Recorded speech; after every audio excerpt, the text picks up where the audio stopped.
اللہ نے انسان کی اصلاح کے لیے ہر دور میں اپنے نیک اور صالح انسان کو منتخب کیا تاکہ وہ انسانوں میں امن، محبت اور ایک دوسرے کا احساس پیدا کر سکے۔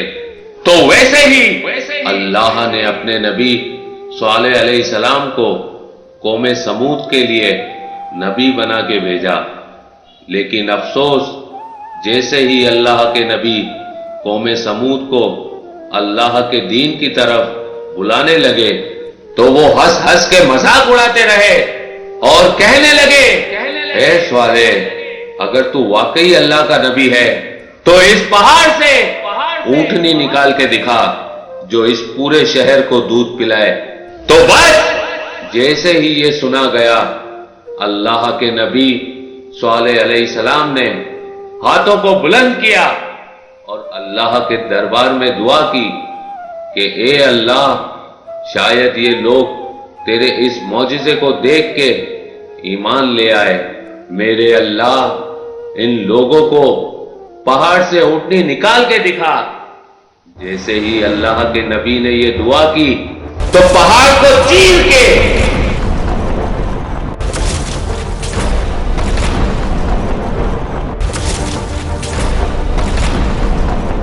ایک اونٹنی اپنے بچے کے ساتھ ان لوگوں کے سامنے کھڑی ہو گئی۔ پوری قوم حیران ہو گئی اور اللہ کے نبی حضرت صالح علیہ السلام فرمانے لگے، اے لوگو، یہ اونٹنی اللہ کی نشانی ہے۔ جو اللہ پہاڑ کو چیر کے اونٹنی کو پیدا کر سکتا ہے، وہی اس کائنات کا حقیقی خالق ہے۔ اے لوگو، پتھروں کو نہ پوجو، آگ کو نہ پوجو، اس اللہ کی عبادت کرو جس نے تمہیں پیدا کیا ہے۔ اللہ کے کرم سے وہ اونٹنی پورے شہر کو دودھ پلاتی تھی۔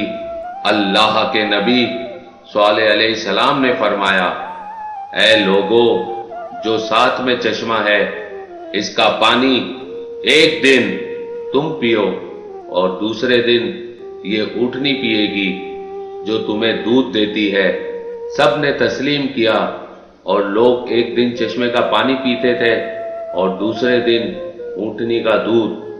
لیکن افسوس، شیطان ان لوگوں کو بھڑکاتا رہا کہ اس تالاب کے پانی پہ قوم سمود کا حق ہے، اس اونٹنی کا نہیں، اور ایک شخص کو لالچ دی گئی کہ شہر کی سب سے خوبصورت عورت سے تمہاری شادی کروائیں گے، بس تم ہمارا ایک کام کرو، صالح کی اونٹنی کو قتل کر دو۔ اس کا نام غطار بن سالب تھا، جو ایک طاقتور اور وحشی انسان تھا۔ اس نے 9 گروہ بنائے اور یہ کہا، اس اونٹنی کو میں اپنے ہاتھوں سے ماروں گا۔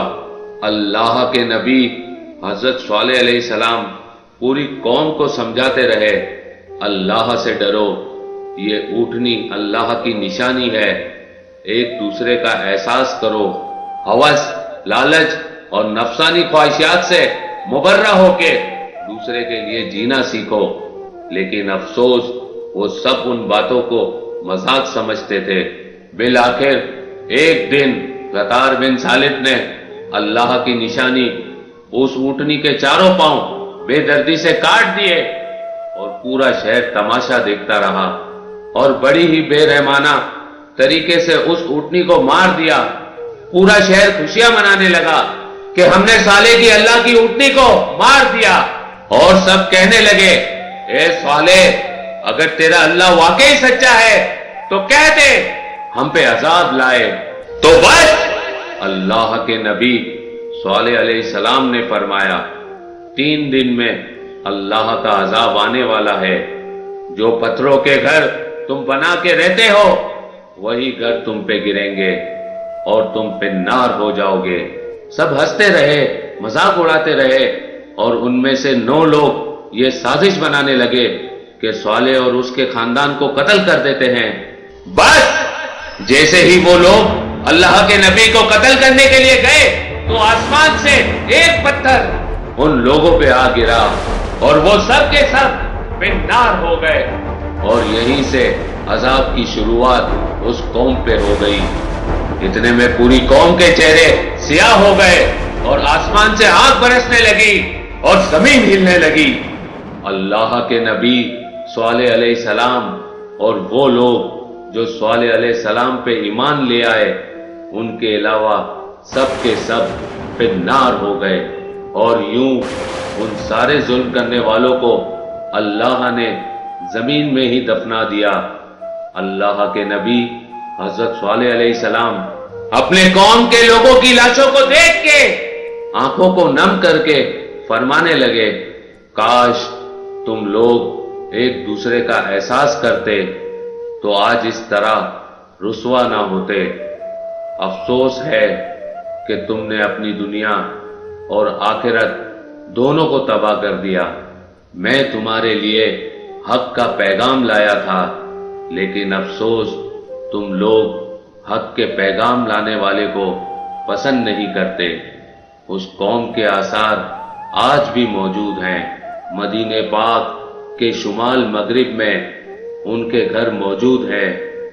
آج تک وہ علاقہ مدائن صالح کے نام سے یاد کیا جاتا ہے۔